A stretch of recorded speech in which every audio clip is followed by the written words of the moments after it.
Good afternoon, everybody. We are back with COMM Week 2021. I'm Dr. Blackwell, and I just want to take a couple of minutes to introduce you to what we have in store this evening. As I've said earlier today, COMM Week this year is fully virtual. And if you want to participate in any of these sessions, you should join us at KPVU-TV.org. Just click on COMM Week and you'll be able to see the streaming links for all of the separate events. And we're also up at the KPVU-TV YouTube channel. Earlier today, we had a really great conversation with 3 of our recent alumni who talked about their experiences while at PV and also about their lives after graduation. One of those guests was Lamaya Harville, who talked about her career as a journalist in a small town. And this afternoon session is about the journalism career path, which is one that I know many of our current students are interested in pursuing. Specifically, we're going to be talking about local journalism this afternoon. And so before we get into the session, I just want to remind you that if you would like to ask questions or offer feedback to our speakers and our panelists, you can do those things on our various social media channels, Facebook, YouTube, and Twitter. And we'll try to integrate those questions and comments into the session itself. The session that we are about to begin is being brought to us by Community Impact. Now, Community Impact is a newspaper chain with outlets in over 50 cities, which include Houston, Dallas, and San Antonio, 3 of our major cities here in Texas. And they are here to serve the local community as journalists. In addition to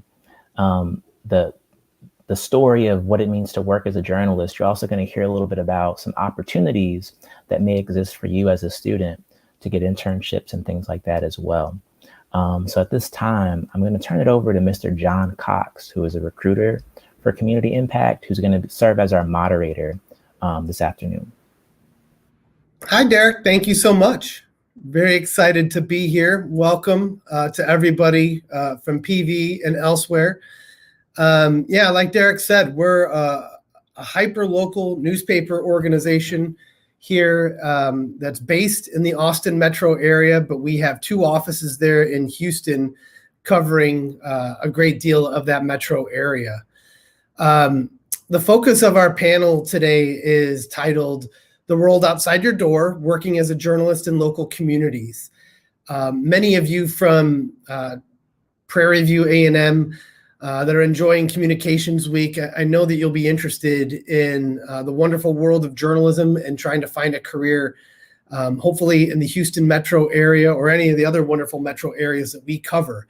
At Community Impact, like Derek said, we do hyperlocal journalism. It's news regarding what's happening at a very local level, probably in your backyards, for instance. And we're here to talk with you today about why that's important, what we do, and how we prepare, how you will be able to prepare yourself well to enter the workforce and land jobs like what my coworkers have and are doing today. We'll have a Q&A toward the end, like Derek said. So if you want to enter those questions in the different ways that Dr. Blackwell talked about, and we can address those toward the end of our conversation. First, though, I thought what I would do is introduce you to Community Impact through a very brief slideshow to get us started and give you all some context. So let me share my screen here and show you who we are as an organization. I start by showing you this initial screen that says we're growing. I think that's one of the aspects of what makes us a unique organization in the newspaper industry, is that we are continuing to grow. We have open positions right now. We have 8 or 9 open positions. And as we have openings, we fill them. And we're opening newspapers in different parts of our metro areas. And I'll get into that here momentarily. So let me show you some of those areas that we cover. We're obviously in the Houston metro area. You can't really see this map so much as to see that there's a great deal of color outside the inner loop. We are in the inner loop. We cover parts of Houston like River Oaks, Montrose, Bel Air. But we cover a great deal of the suburbs of Houston as well, all the way from the north in Conroe, Montgomery, all the way south to Sugar Land, Missouri City, League City, and so forth. We're continuing to grow in this metro area as well as the different metros here in Texas, like Dallas, Fort Worth. We're also in Austin, of course, which is where we're headquartered. And we have opportunities in the Phoenix and Nashville metros as well. We have 2.3 million in monthly circulation, and we're growing. That's just on the print side, like this slide says. On the digital side, we've got 33 unique websites that cover these different metro areas that add up to more than 2.5 million readers. This is kind of an old slide. Honestly, we're probably hitting closer to like 2.8 million. I know my editorial friends on this call will appreciate me getting that right. Here's what some of our readers think. What makes you different? Well, we're a monthly newspaper in print, but we operate more as a daily on our websites. We're a print-focused organization. That's unique. I think a lot of newspapers and media organizations now put a great deal of focus on their online publications, but we still have a great deal of belief in the actual newspaper here. People enjoy getting this in their mailbox. People like to keep it in their homes and refer to it throughout the month. We're family owned and operated. I think that is huge. Being as such, I think our employees get a high level of touch. They have a great deal of transparency showed with them in terms of how the organization is run. And they have a great deal of say-so. There's only about 190 employees in the company at this moment. That number keeps ticking up. So you can really make a big splash within our organization. We have competitive salaries, of course, across all of our categories, meaning journalism, design, sales, leadership, and so forth. And then did I mention we're growing? Yes, we are growing all the time. So keep an eye out for those opportunities. Just to give you a brief idea of what a team looks like. Each one of our 33 markets has its own team, and those are basically comprised of a general manager who's in charge of the day-to-day organization of that team. They work very closely with the sales account executive. They're obviously generating the revenue for that given newspaper through advertising. We have a graphic designer. Of course, they're putting together the beautiful newspapers that get sent out to everyone's mailboxes. But today we're going to focus a little bit more on the editorial roles. We have editors for a lot of our different newspapers here. And then each of our papers has at least one reporter on those teams as well. So as you can see, there's a great deal of folks on the editorial side within our organization, which should come as no surprise because we are, of course, a newspaper. Quickly, I just wanted to mention our values. I think a lot of businesses talk about their values on their website, and really maybe it's just wallpaper there. Really, this is the filter through which we make a great deal of our decisions on a day-to-day basis. Whether we know it or not, we all exemplify these 5 values: passion, faith, quality, innovation, and integrity. And it goes into everything that we do every day. So I think that really makes us unique. And of course, here's a photo from one of our last pre-COVID get-togethers, I should mention. You don't see any masks. That didn't exist when I took this photo.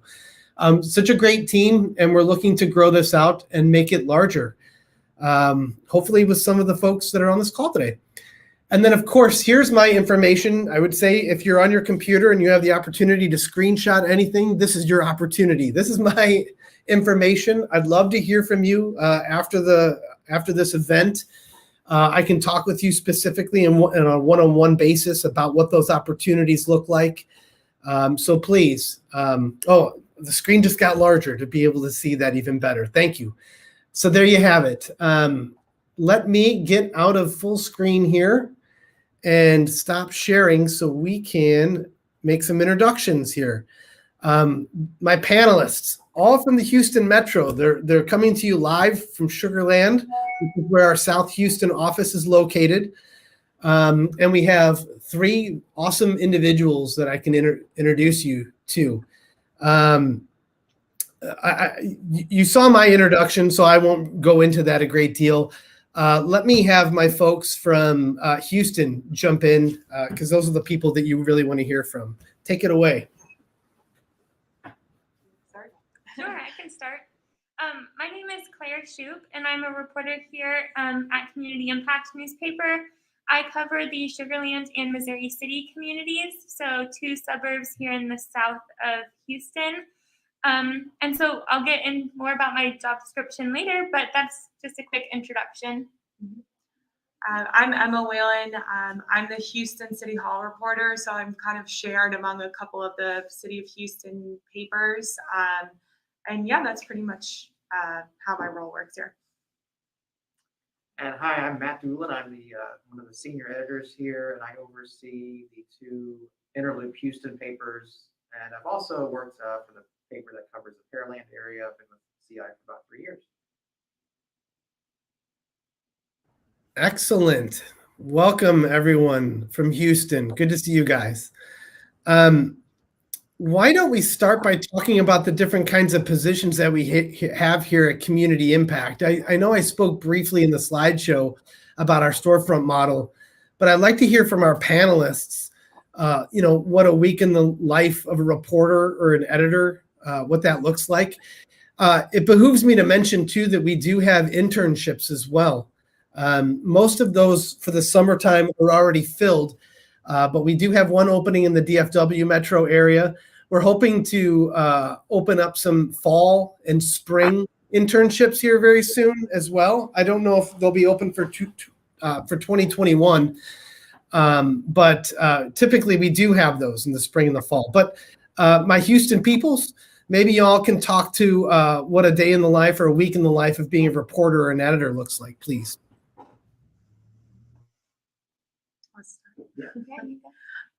Yeah, I'm leaning in a little because I'm not sure if y'all can hear me very well with the masks. We're in the office, obviously, and we're sharing this computer so you can see us at the same time. So I cover Houston City Hall, so it's kind of a matter of staying on top of what's coming across their agenda every week, and they break up into different committees. So there's different types of policies that come through. It's what you might consider political reporting, but on like a local level. And then we just get to kind of explore how those different decisions affect residents and readers and just everyday people in Houston. And from that, you get, a lot of really interesting stories and directions you might end up going in, speaking with advocacy groups or labor unions or whoever's really involved in whatever the hot topic of the day is. And then we put that together, kind of summarizing what happened in the month and what to look out for looking forward in our print edition. So it's just kind of like managing some of those more long-term stories that we'll put in the print version versus our quicker web stories, staying on top of press conferences and whatever the mayor is up to and things like that. Yeah, I can piggyback off of what Emma said. So my specific beats here, I covered Missouri City Council. So I go to all of their city council meetings like Emma goes to the Houston ones. I also cover one of the school districts here, Fort Bend ISD. So I attend all of those meetings. I actually have one tonight. And so, we do this regular meeting coverage. And then like Emma was saying, we also do kind of longer term coverage based on some of these trends that are happening in our communities. We have some core beat areas that we cover. So we mentioned the government beat, covering city council meetings, the education beat, covering these local school districts. We also cover transportation, news in the business, so any construction projects that are happening on our local roads. And we cover businesses opening and closing or coming soon in our communities. So we focus on that business news as well. And I'll just to keep the trend going, that everything that we do on a week-to-week basis is different. Every week is different. Every day is different.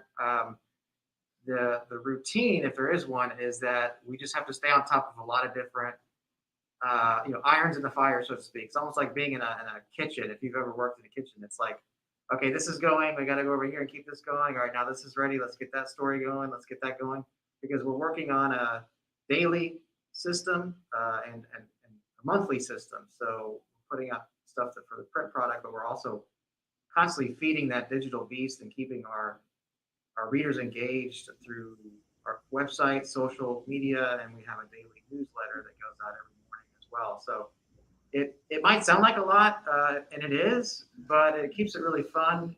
We don't get stuck in a rut where we're constantly learning something new and keeping tabs on multiple kinds of stories. So if you're the type of person that gets bored easily, this is a great job because you don't get stuck in a rut here. You'll be constantly taking on new and exciting work. Hey guys, can you give us a little bit of the inside scoop? What are the big stories that you all are working on right now? What are some of the things that you can pull off? Maybe the newsletter, for instance. Oh man. Oh, well, I can say one that I delegated to a coworker during this panel because I couldn't do it, obviously. But it would probably be relevant to you guys. In the city of Houston, they are setting up almost like a competition to see which colleges and universities can get the most of their students vaccinated, and they're getting the student organizations involved to really get public awareness campaigns out there. So the mayor was doing an announcement about that right now. So my lovely coworker is taking care of that for me. But yeah, there are things, announcements like that come up, and that's just one example, I guess. That's perfect. I love you're wrapping it right back into the collegiate arena here, Emma. Appreciate that. Speaking of college experiences, I'd love to hear a little bit from our panelists about their collegiate experiences as it led to them getting their first roles coming out of school. Here's some of the things they did or didn't do that they would do again coming out of school. Can you all talk about that a little bit? Yeah, I can start. So I attended the University of Texas at Austin. I graduated in May of 2019, so just a couple of years ago. And while I was in school, I was really involved with our campus newspaper, the student newspaper there. So I worked there for, I think, 3 of my 4 years in college. I took a break a little bit in between. And so I did a couple of different jobs there. I covered the Texas legislature for them. I did a stint on the copy desk, so I edited our stories. And then my senior year, I was the news editor. So that was just a wonderful experience, kind of a culminating experience of that time. Kind of at the same time or in between, I did some internships there with the Texas Tribune in Austin. So they cover state politics and policy with a very heavy Texas Ledge focus. So I did a couple of different jobs there. I actually was their first Washington, D.C. fellow. So I spent a semester up in Washington, D.C. and reported on the Texas congressional delegation. And then I did some of their media relations and marketing, so something completely different from journalism, but at a news organization. And I guess a couple of things I'll say about my time in these roles is I kind of wish I had branched out a little bit. So while I was at the Texas Tribune, I was there for 2.5 years, I think. And so some of my friends were bouncing between internships. In Austin, we have the Austin American Statesman, Austin Chronicle. There are lots of great publications. And so I was at one the entire time, maybe instead of exploring some of those other opportunities that were in Austin. And then the other thing I will say is that, really leverage any of those contacts that you have, that you build at your internships, at your college paper, or even just with your professors, because they'll be really instrumental in looking out for you and knowing which job opportunities you'll excel in. So I actually also went to UT. I was 2 years ahead of Claire, so I graduated in 2017.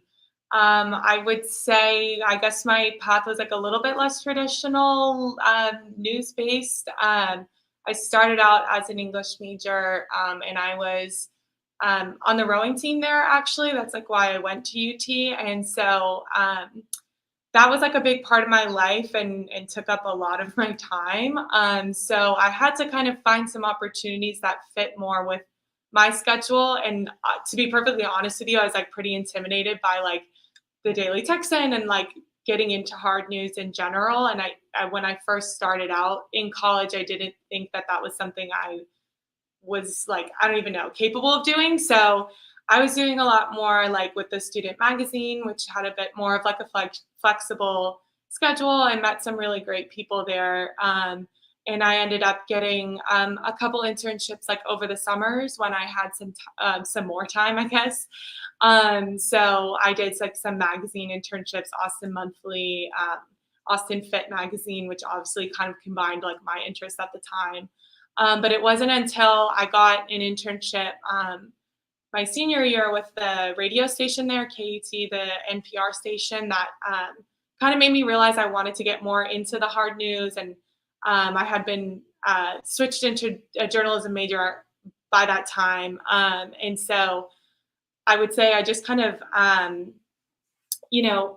had to leverage what experience I had by the time I was a senior and make that work for applying to hard news jobs. It was definitely harder to make a case for myself, but I just kind of had to use what I had and work with some professors that I was really closer with by the time I graduated to end up here. So it worked out, but I guess looking back, I would kind of hope I would have, explored more different types of writing earlier on and gotten into more like hard news sooner. So I would have known that and had some more specific experience once I was leaving school. But I mean, that's all kind of part of the process. So again, it's really just leveraging like where you've been and where you're at and working with that in your job applications.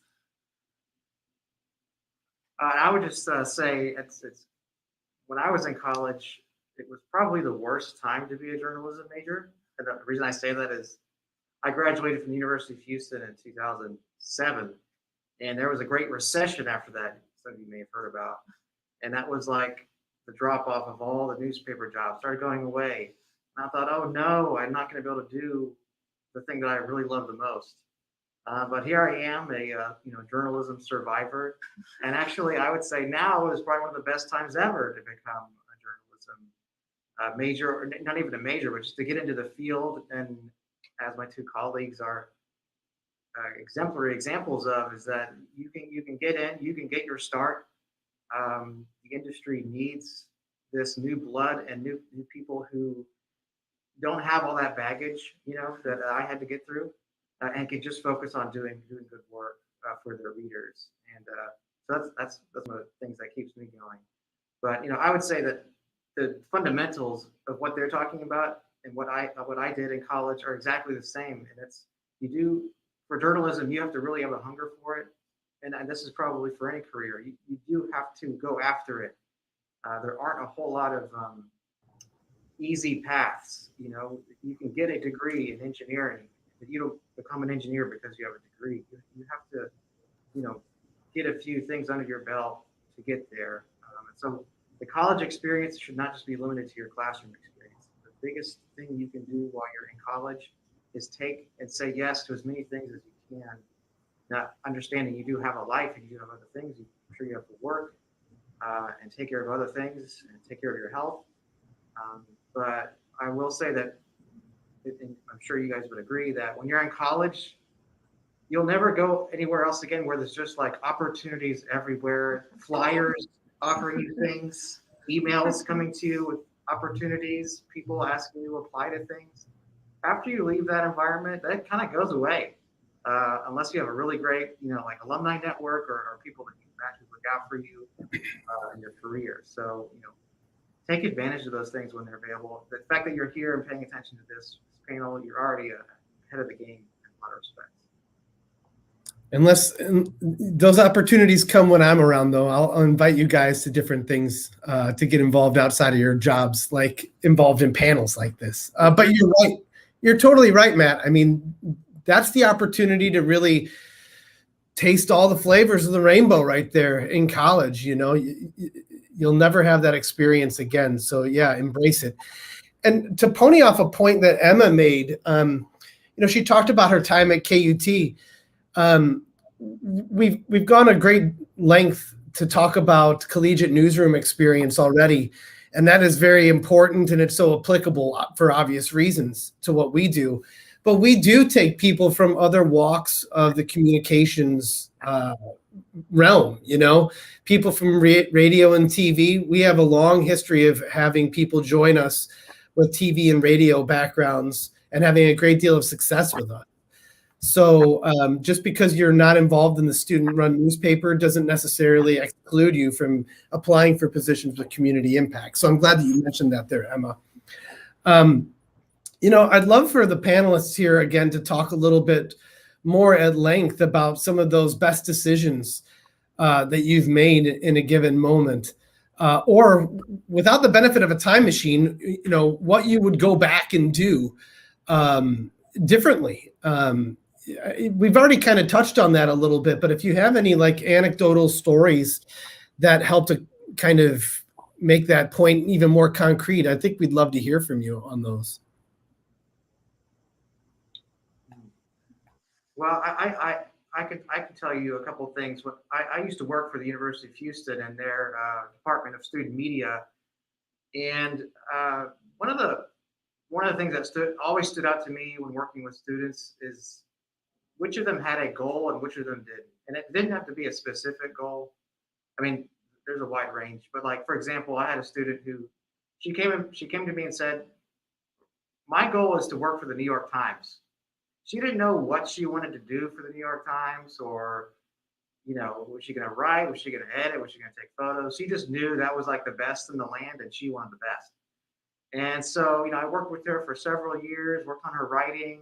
She eventually became editor-in-chief of the school paper, and she got an internship in Michigan for a daily paper up there. And she was ready to get it started. And then after her internship, she said, you know what, I don't think I want to work for the New York Times anymore. And I don't even want to be a journalist anymore. I've changed my mind completely. And that's okay. She had a great time. She learned a lot. She wasn't married to her goal, but I think it's important to have that goal. That was one thing that propelled me through college. Getting through courses I didn't care about was having the goal to graduate, right? So that I could get where I needed to go. I do wish maybe that I had maybe set some smaller goals in there to try different things, maybe major in something or add a minor that maybe gave me some broader experience. For example, right now, I wish I knew a whole lot more about finances. Knowing that the recession was going to happen right after I graduated, I wish I understood the economy more. That would be one thing I'd go back and do for sure. Yeah, I would add to that. I guess like it's something that I'm glad I did. I minored in history, and it was mostly focused on like American history, which obviously is like actually so helpful in journalism and especially covering politics and things like that. Like it really is true that history repeats itself. So you see some of those trends and personalities and things that come up in covering local news. It doesn't really matter what you're covering. Like those types of patterns are going to recur and impact people's lives today. So that's something I'm definitely really glad I did. Just taking, since it was a minor, it was just a few extra courses here and there that like you already would have been filling anyway, but you put them all in one category. So that was helpful for me for sure. But yeah, I mean, as far as like what I wish I would have done differently, I guess, like I said, just maybe getting involved in news earlier, just because it's kind of that domino effect, even starting as early as freshman year, just looking for those opportunities. And even like the person that Matt talked about, like realizing what they don't want to do, that's helpful as well. And I think I kind of went on a similar path, but realizing something else I didn't want to do. But yeah, something else that I found really helpful was finding someone similar to Matt when I was in school, who it was a professor who connected me with another professor who he felt might be like a good mentor to me. And it took me a long time to find that person. Like I knew that was a piece of advice I heard here and there when I was like a freshman, but I think when you're in a really big like lecture class, that feels really intimidating to go up to a professor and be like, hey, like, I want to learn from you. But once you get into some of the smaller classes, that's a really good opportunity to form that relationship. And that mentor that I had like totally helped me like completely redo all my cover letters for job applications. And they were way more successful after I worked with her. So yeah, finding someone like that makes a huge difference. I'll piggyback on what Matt and Emma are talking about here. So I also I actually double majored. So I have a government major as well. And so government's obviously really helpful in reporting on some of these local government meetings that we cover. I'm really glad I have that government degree. And I pursued it initially thinking that I might want to do more national news and cover Congress or the national government. So that's kind of what got me into it. But that's really just where my interests outside of journalism lie, are in government. So if you have other interests like that, it doesn't matter if it's history or government or a language. I actually also took 3 years of Arabic. And so I have a minor in Arabic. So I learned another language in college. And I think that goes to what Matt was saying. College is really your only opportunity to learn and take classes in whatever you want. So I would just encourage y'all to do that to the fullest. On more of the internship side of things, like I said, I spent a lot of my senior year doing a marketing and media relations internship. So that got me a little bit away from the journalism and the reporting. And I think that might have set me back a little bit when I was looking for jobs, with that I was a little out of practice and a little rusty. So I think anything you can do to really hone your writing skills, if that's the path you want to go down throughout college, I would encourage you to do that as well. That's great, you guys. I love those stories. I think what you guys talked about there really speaks to the idea that you can shift gears at any point in your career. I know I did. I was a newspaper photographer when newspapers had photographers. And as you can probably guess, those are starting to become an extinct profession today. So I really forced my hand to look at something different. I was a designer for a little while. I was a digital journalist for a while. And then I think I kind of found my true calling of being staying in the industry, but helping others find careers as well. I know Emma's had to do that, where she transitioned from the Northeast to go to school here in Texas.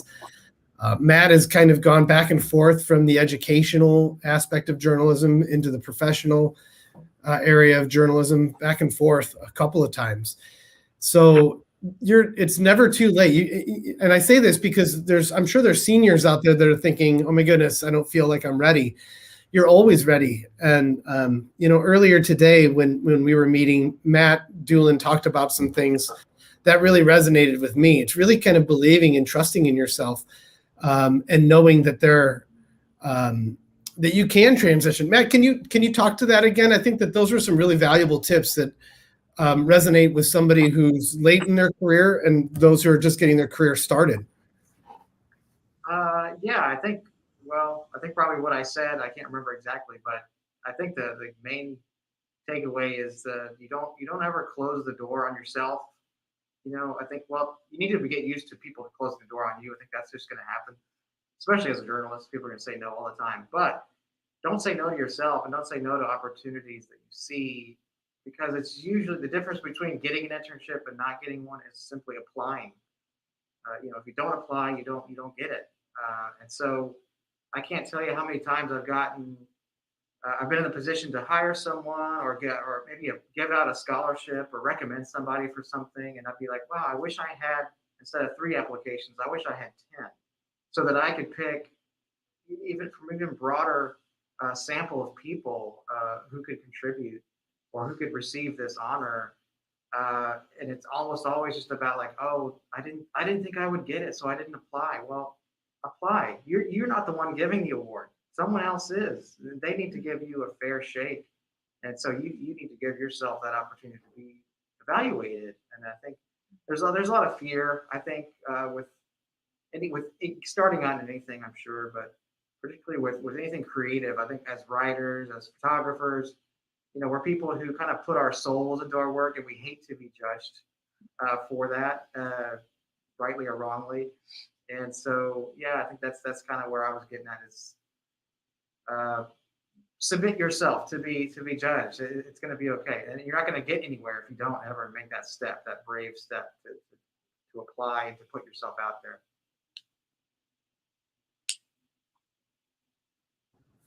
Yeah, that's great, Matt. That's great advice for everyone, I think.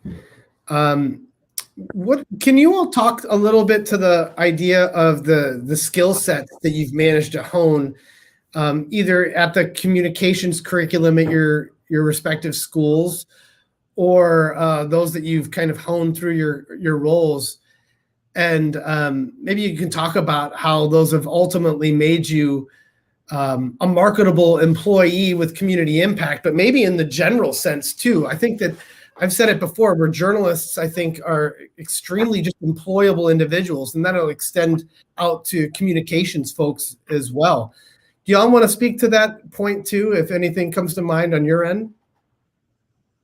Yeah, I think something I feel like I haven't touched on yet is that, like, or I guess I want to say I want to expand on, is that, like, the biggest thing that I learned in that process of like rewriting all my cover letters with that mentor, I guess you could say, was like selling whatever experience you have, like, to that specific hiring manager or employer.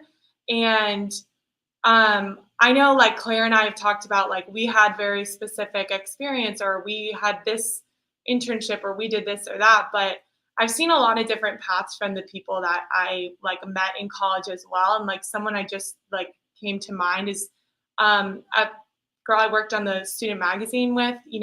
She works at HEB, and she, needed to make money during college and didn't really, have a lot of time for internships. But on the side, she did some freelancing because she was learning, these skills in school. And it's kind of like adapting to, whatever your own circumstances is and selling them to that job that you're applying to. So I just kind of wanted to like add that in there, that like, I think more hiring managers are starting to see that journalists are, people who are very personable, people who have learned to collaborate with others and are curious. And obviously the writing skills are important, and that's kind of what you go to school for, obviously, and try to get those clips in where you can.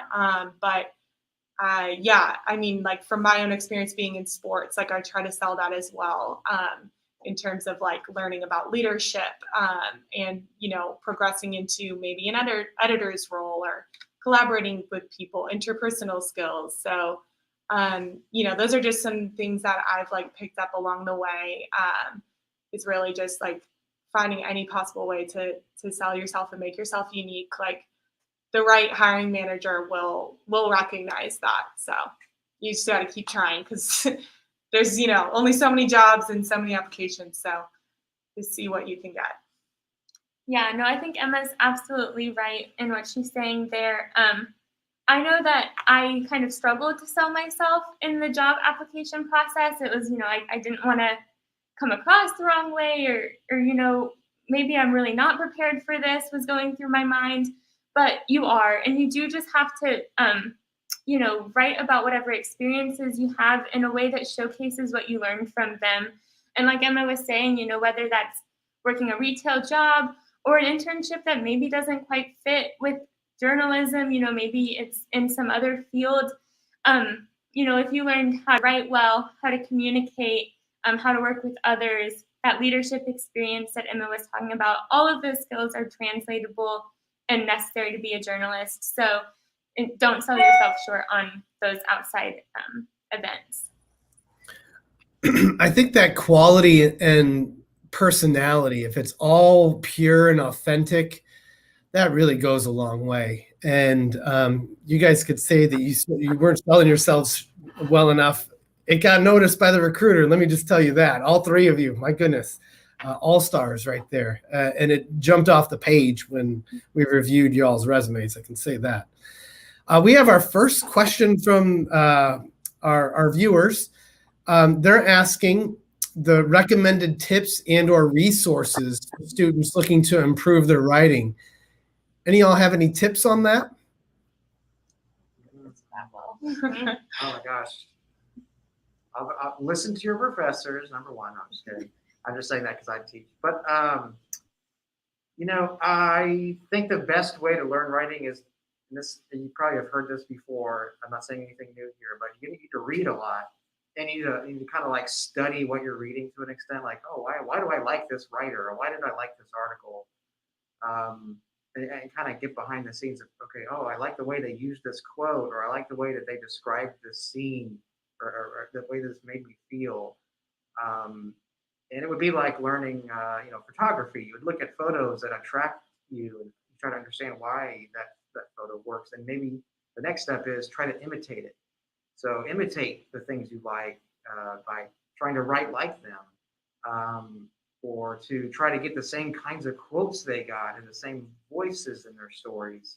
Because then you're kind of getting inside of the mind of the person that wrote the thing that you liked, and then you're learning a process as you do it. It's kind of a weird way to teach writing, because you can't just like follow step 1, step 2, step 3. But that's the biggest thing. If I were to give you a tip, it's to read a lot of things, and the things that really catch your eye, really keep you interested as a reader, to really get into those things and try to imitate them. Yeah, like I would to add on that, like we've said a million times here, like your classes are going to help, or if you get an internship, that's going to help, or a student newspaper, any of that's going to help. But I would agree with Matt that like the biggest thing that helps me is finding the writing that I really like. And one of the ways I approach that was like, I'm not necessarily going to go and get like 10, 20 different magazine subscriptions or something, but that's one place where like Twitter has helped me out a lot. Like, I have a very love-hate relationship with Twitter, with a lot of reasons to dislike it. But one of the cool things is that I remember like starting out in journalism, like following every magazine or like newspaper I could think of off the top of my head, and just starting there. And then like, at least there, you might catch like a headline that catches your eye, that's written really interestingly, or a topic that you're interested in. And the nice thing about Twitter is that you can then find like the person who wrote that and start to check in on other things that they've written. You maybe find out that they wrote a book, or they retweet another like writer that they really like. And so I found it really useful, at least for like as an observational tool, and like to really like broaden like my horizons of what I read, because it's not realistic to obviously like subscribe to a million different publications, but you get exposed to a lot more that way at the very least. And then sometimes you have to like limit it and figure out what do you want to be exposed to, because it can spiral out from there. But yeah. I'll add on just 2 real quick things here. One is Matt's technique of, reading other things and imitating it is 100% true. I do this even to this day in my job. If I'm trying to write a complicated budget story, I might go and find one of my colleagues' work and see how they covered their city's budget and try to break down my story in a similar way. So that is, tried and true. I mean, I'm only 2 years out of college and I still have a lot to learn. So I think that's a great way to do it. And then the other thing I'll say is that on one hand, I think writing is a hard thing to practice. I think journalism writing is a hard thing to practice. But on the other hand, I think that any practice that you can get will help. And when you do practice, go ahead and ask for constructive criticism on that. Take it to a professor, or if you write it for your college newspaper, go to your advisor there, your editor there, your supervisor at an internship, or, just like a trusted individual in the community, someone else at the university who you trust to read your work and tell you, what they think about it. Because I think it's kind of in that editing process that you really do grow as a writer.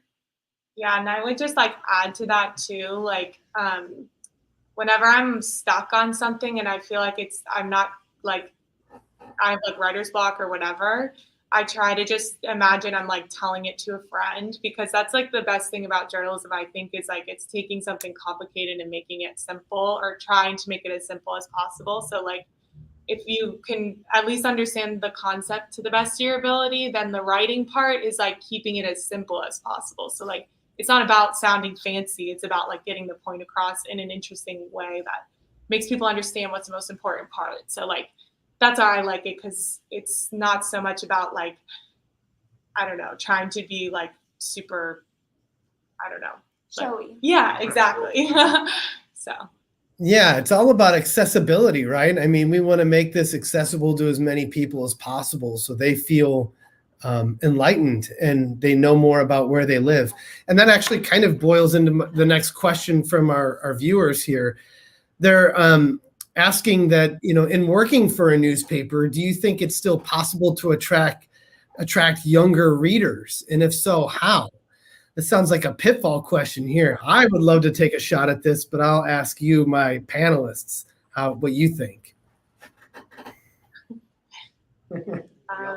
I guess this is a similar point to what I was making before, but that's kind of where I think social media or reaching people where they are is important. So I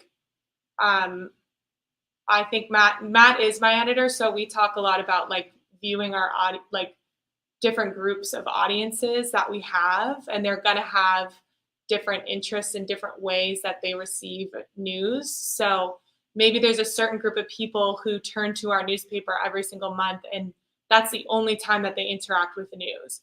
And then maybe there's a certain group of people who are signed up for our daily email newsletter, and they're maybe on top of more of those day by day updates. And so I think it's just meeting people where their interest level is at. And so when it comes to young people, being a young person myself, I mean, I know I try to talk to my friends about where do they get their news, what do they feel like they're missing, and things like that. And so again, I do think having our web presence helps in that sense. And it's not that, young people aren't reading our paper product, because it comes in for free anyway. It's just that the web might be the first way to introduce them to it. And then when they see it in the mail, they're like, oh yeah, I remember seeing that on Twitter. I remember catching someone sharing a link from that. And it just builds that trust in a different way. And you might gain some web readers from the print and vice versa. And one thing I know that we do that's really popular is some of our new business openings and roundups and things of top restaurants in the area that are opening or things like that. You can get people into the news outlet in different ways. And so I don't know. There's a lot of different ways to approach it, I guess, but I'm interested in news and I'm young, so. I think I'll take the question maybe a little different direction. It's no surprise or news to anybody that journalism has become kind of politicized and divisive. And so I think maybe that could potentially turn off some of our younger readers. And I think that's where at Community Impact, at least, we have a really unique space in the type of local journalism that we do. I would say maybe 90% of what we write, isn't political at all. And then the things that are political are maybe covering elections or, city council is political, but you don't identify as a Republican or a Democrat on those ballots. So it's political in a different way. So I think we avoid some of that partisan division that people might take issue with in some more mainstream news sources. And I think that's a really unique role that Community Impact has to play in serving communities that might be turned off by some of that. Yeah, that unbiased version of news is hard to come by these days. We have a strong commitment to that. And I would say too, just to underline the fact that we're hyper local. It doesn't matter if you're 8 or 80. If you're interested in what's happening in Sugar Land, you're really not going to find that anywhere but listening to Claire and her stories and the team that they're putting out there. If you're interested in what's happening in the Inner Loop, Matt and Emma have a great handle on that, and they'll give it to you every day online and in beautiful full color directly to your mailbox, no matter what your socioeconomic background is. So we're very proud of that. And hopefully people of all ages can appreciate finding news that's pure about where they live. We feel like we're the only ones giving it to them in that sense. A couple more questions here before we end our time. Let's see. I've got a bunch here. I'm going to try to pick out a couple that I think are better than others. I'm going to go down to the bottom of my list. Is it important for you to network? Do you continue to do that even though you've got a great position with an outstanding company? And what are some of the values of networking? I think one of you, Matt, I think maybe, or maybe it was Emma, talked about networking. For the people out there that are going to be leaving school soon, can you emphasize the value of that, please? Yeah, I think it's super important. Like I said, it started out just having a mentor, like as a professor. That's a form of networking in itself. And I feel like that helps you prepare.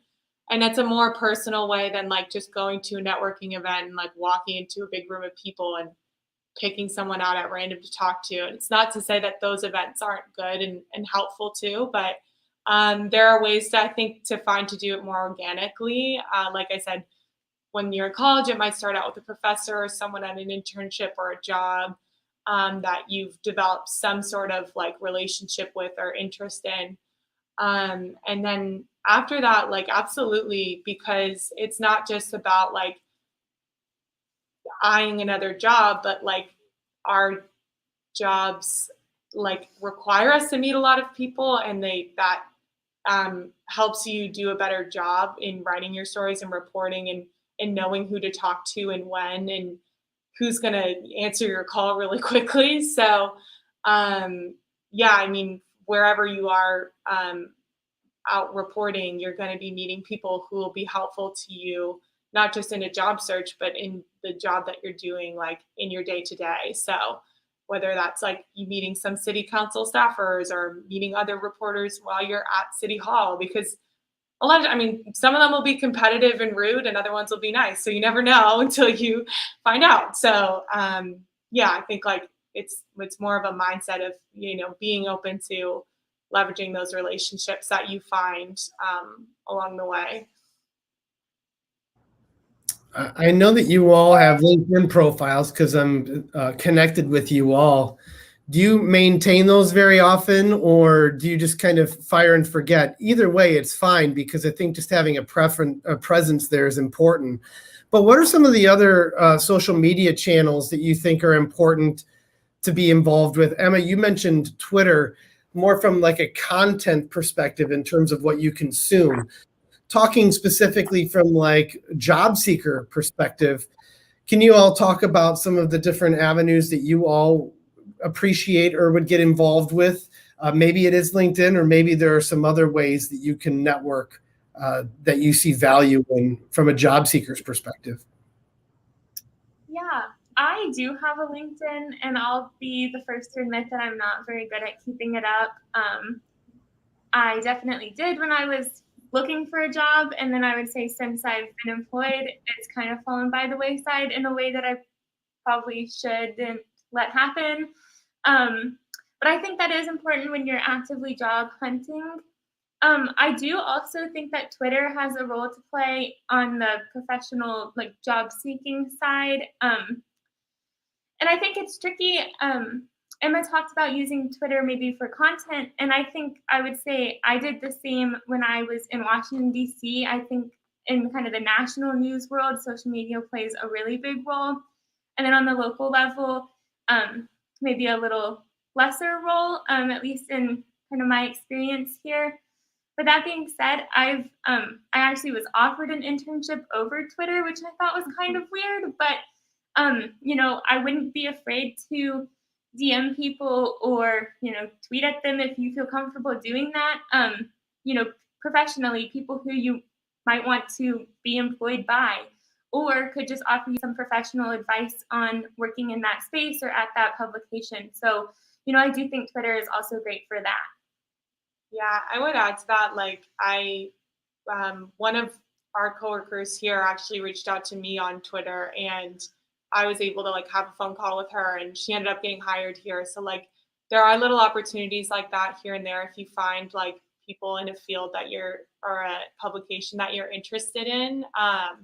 And I definitely I personally, I'll be honest with you that I struggle with all the like keeping up with the news on Twitter and like sharing my stories immediately, because like we do have a lot of responsibilities here with our long-term stuff and our daily stuff, and it can be like it can feel like a full-time job to be also promoting yourself and managing like your professional social media page. So it's just something to work on, but I wouldn't like let that stop you if you're not like super active on social media, because again, like I look at it like you can also use that as like an observational tool and like finding people that you want to reach out to, and they're not necessarily going to scroll through your profile and like care that you know have done X, Y, and Z to promote yourself. It's more so that the fact that you reached out, they might be willing to have a conversation with you, and that's how you found them in the first place. So I wouldn't put too much pressure on it, because I know it can be like honestly really like overwhelming and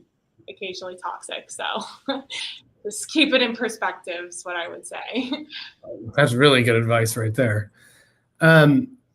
Well, I'd love to hear from you all. I'm kind of going off script here in terms of my questions. I have one that came to mind in just listening to you all.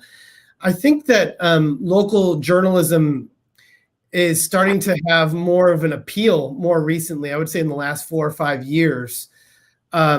Before, I think people wanted to do exactly what Matt was talking about with that individual from Michigan who wanted to go to the New York Times or to the Washington Post. Those are the sexy kind of organizations and readily out there that people can consume. So in doing local journalism, maybe it's not as obvious to everyone where your fire comes from and where the joy comes from to do this. Can you all talk about the things that you pull out of this, that at the end of the day you go, man, I love doing this and I'm so glad that I'm here. You all are obviously extremely talented and can do this anywhere, but you've chosen to be here and you've chosen to be with community impact for a long time. And I think that speaks volumes. What is it that about this role that you think you all maintain that passion for? I can go first. I think this is something that I struggled with coming out of college, because I think, like the student Matt was talking to, I might have had aspirations to go and work at one of these national news publications. I interned in Washington, D.C., so I was really excited about that.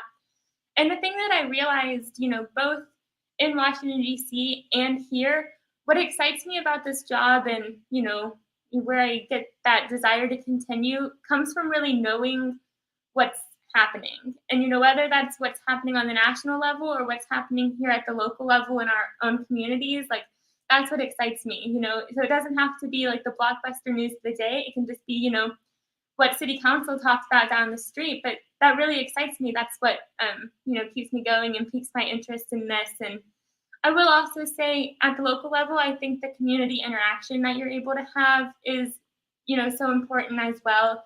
We get readers who call us or send us emails, about our stories. Sometimes, they're just thankful for what we wrote about, that we let them know. Other times, they have questions. So they're like, hey, what about this transportation project or this business development going on in the community? And so you are able to talk with them on that one-on-one level that I don't think is possible at a lot of those bigger news outlets. Yeah, I would definitely agree with that.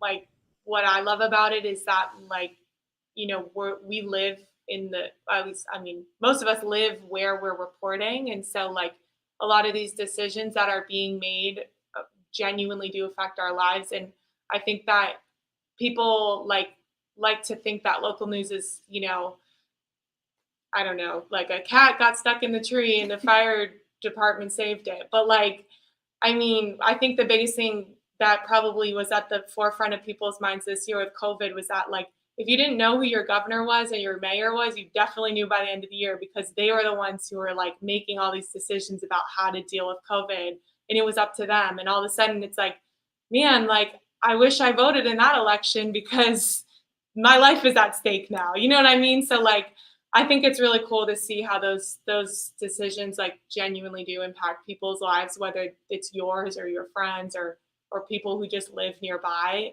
So that's what I really like about it. And you meet so many people, obviously through that, and you're not just behind your desk all day, watching social media and having a hot take on it. You're really in there meeting people and talking to them all the time, which I like. And yeah, so that's what I appreciate about it the most, I think. And you gain so many skills, and those stories can end up trickling up into the national presence. I don't think a lot of people realize that so much national news was actually inspired or came from a local story that a national reporter saw. I could argue that may have happened to me once. I don't know. I didn't talk to the reporter myself, but I won't get into it. Anyway, the point is that like it's a lot more like engaging than I think people might first realize, and so that's why I like it. Yeah, I echo both points that we serve like people that are near us, and that's very, very satisfying. It's as close as you can get to being like owning your own restaurant, and you get to see the customers that you actually get to serve. It could be like that, where that kind of personal level. And I think what keeps me in it is there, one good reader email will keep me going for 3 to 4 months of bad months. So we're here to serve. I think that mentality. That's what I've even had that experience going to a party, and after years of working for another unnamed newspaper and hearing about how we used to do things one way, or why don't you do it that way, or why you all stink now. And now I go to a party and I say, hey, I work for Community Impact. And everyone are like, oh my God, we love you. You guys do such a great job. I wouldn't know what's happening in my community if it weren't for you. So to hear that kind of feedback and have it be so genuine and happen right there in the moment is great. And then I take all the credit for your all's great work. No, I'm just kidding. I credit my great journalists and the designers for doing excellent work and making everyone here look really good. I'd love to bring Derek into the conversation here momentarily. Derek, can we bring you in? I'd love to hear about the different ways that you as an educator, and maybe my panelists can participate in this question too, on what we can do to better prepare people in the communications or journalism world for success immediately. I think we've talked about that in some broad strokes. I'd love to hear from you all, and including you, Derek, on that. Sure. Yeah. I mean, speaking for PV, we have some journalism related courses. We have the student media outlets on campus. But I think, one of the challenges that we sometimes have is that we're not, full-time journalists. And so we would love to hear, what some of the adjustments or transitional challenges that fresh out of college students have when they come into a place like Community Impact, or that new interns have, and how can we help to maybe close some of those gaps, whether it's in our curriculum or in other things that we're doing on campus. I don't know, just kind of trying to find where the disconnects are between what a student is experiencing in the classroom and what they're expected to do when they get, into a position. I don't know if you guys have any thoughts on that. I think like one thing I felt like when I started, I realized I felt like I had been missing in my education was some of that real world application of just for example, like when I started, I was covering a school board and I didn't even know how to read the agenda. I didn't know what was going on, or what I should be looking for. And obviously people are here to help. And my internships just had been different, more so that just wasn't the type of reporting I was doing, I guess. But I think on college campuses, there are a lot of opportunities to do things like that set you up for understanding how different roles in journalism work, and giving you some real world experience. So any opportunities to just get out and talk to fellow students about what's going on, or cover your board of regents, or cover some kind of process that's ongoing, or a protest that's going on, any way that you can get your students to have even just one real world experience covering it, even if it's not published, you'll get in that rhythm of okay, this is how I can, take in all this information at an event or something that happened and condense it relatively quickly. Even if you do that one time before you graduate, you'll feel a lot better when you start out, at least here. I can't speak to other job experiences, but that would have been nice. I have a follow-up, but I wanted to make sure nobody else had anything before I ask it. Any other thoughts on that? Okay, so yeah, the follow-up was basically, in one of my classes, I'm teaching students about the kind of fundamentals of broadcast journalism, but I'm still encouraging them to, cover their own stories and identify stories in their community and things like that. But COVID has posed like new challenges for that. I think as an instructor, you're trying to toe the line between giving them relevant experience, but also giving them the flexibility and leeway that comes with, I don't want you just out there like in harm's way. So how do you cover your community when you can't really like physically get out there? I think that's been really challenging, and definitely challenging for us, even working, in the professional environment. For a good 9 months, I would say we were basically reporting from home, and journalism's not really a sit-at-home job. So I think one thing that definitely helped me was, luckily I had been in this position for, it hadn't been very long, but 4 or 5 months prior to COVID. And so just having built up some relationships with people in the community so that I could call them and be like, hey, what's going on? What should I know about this week? Having those relationships has been key. But I know that, for people just starting out, at Community Impact or in this field covering a completely new community, that's definitely been challenging. Yeah, I mean, I think now, like, at the very least, there's more adaptation with more things being live streamed or being Zoom events. So, like, being able to tune into those, even now, like press conferences. Whereas it used to be that, like, the press conferences, like, here and there were live streamed, but you didn't always know. So you're going there in person every single time. But now, like, you can manage your time a little bit better because you might be able to do 2 press conferences in one day, whereas before you couldn't because you were, driving or whatever. So there may be an opportunity, like,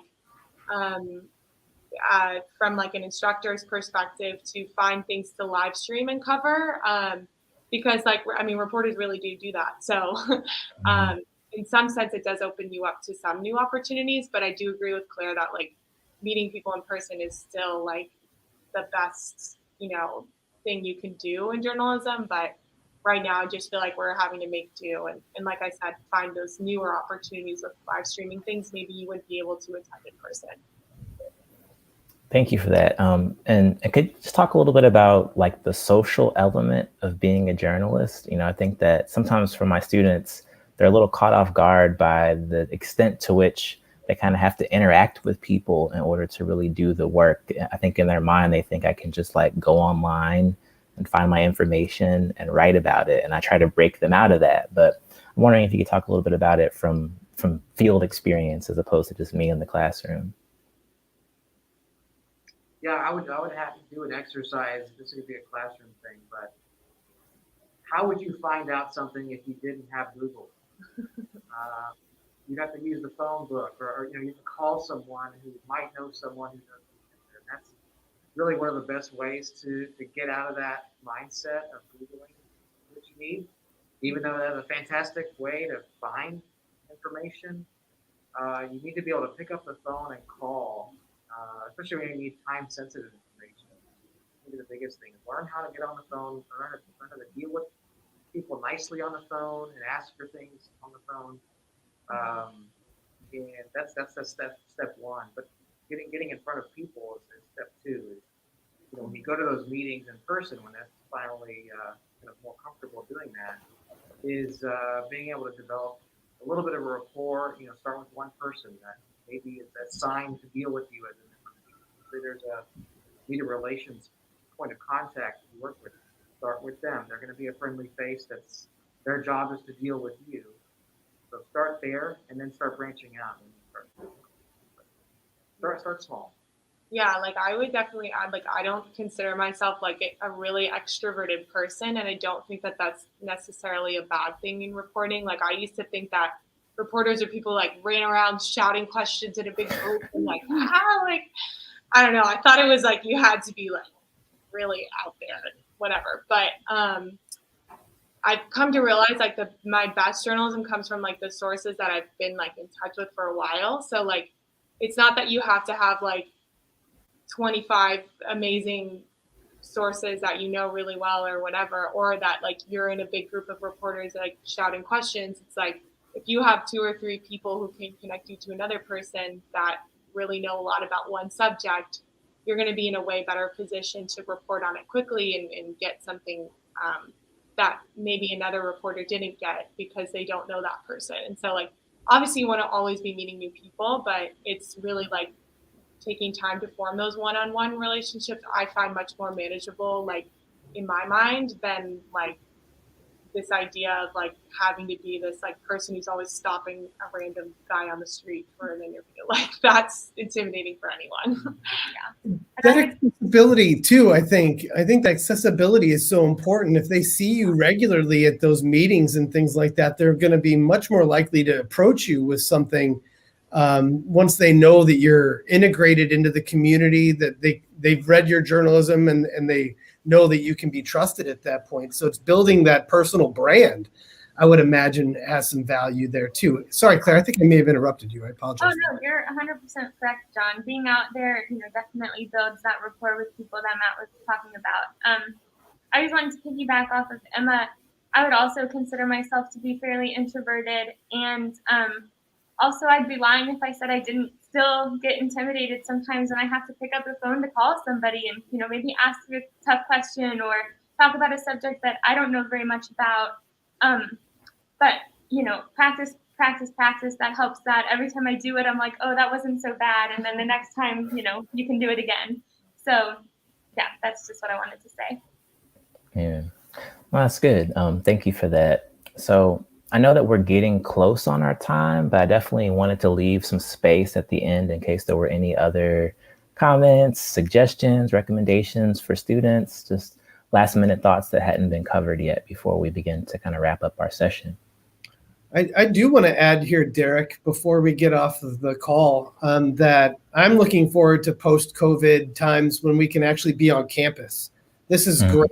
I think what you guys were able to put together, this has been a great experience, but there's nothing better than actually getting on campus and being able to see faces and the reactions and things like that, and form an even stronger connection, just like what our reporters do in their communities as well. So I can't wait for that. Yeah, definitely. The invitation is open as soon as we can get to that stage, for sure.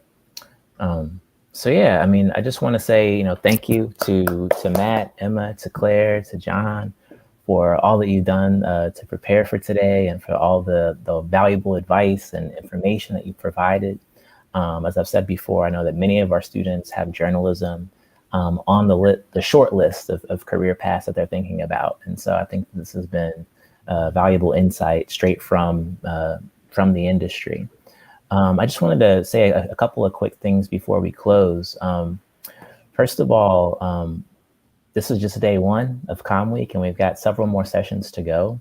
One of those sessions, which happens on Thursday, is the virtual career fair. Now, like a lot of what we're doing this week, this is a first-time effort, and so we're working hard to try to kind of plant a seed for what we hope will grow into something even bigger and greater over time. But we want to encourage students to register for this career fair if it's something that you think would benefit you. It requires a separate registration, which happens on Handshake through Career Services. And so if you need the link, it's been sent out to most of the comm majors, but if for some reason you didn't receive that, contact one of your comm professors and they should be able to give you that link so that you can register. And one of the employers who is planning to attend that session is Community Impact. So if you want to get a chance to talk in a more one-on-one interactive way with somebody from Community Impact, please be there on Thursday. It runs from 10 a.m. to 2 p.m. I also just want to briefly mention what we have on the schedule for tomorrow so that you know what's coming tomorrow. Tomorrow morning at 10:30, we have Run the World, Women in Media. This is a panel discussion which will feature 3 women who are in media-related careers, 2 who are journalists, and 1 who works in a more producer role for the Steve Harvey Morning Show. All 3 are also alumni, and so that's exciting to be able to see more alumni coming back to campus and sharing their experiences with us. That's tomorrow morning at 10:30. And then tomorrow afternoon at 3:30, we have the Wide World of Sports Journalism. This is a sports-focused approach to journalism that we're going to have. And again, there's some valuable information there for you to receive. And so I want to encourage you to take part in these events if you can. The PVAMUTV.org/CommWeek link is the place to go. to attend these sessions. And feel free to circulate that with friends, even outside of COMM, who you think might be interested. Once again, we want to thank our speakers, both from this morning and from this afternoon, and we look forward to seeing you again tomorrow.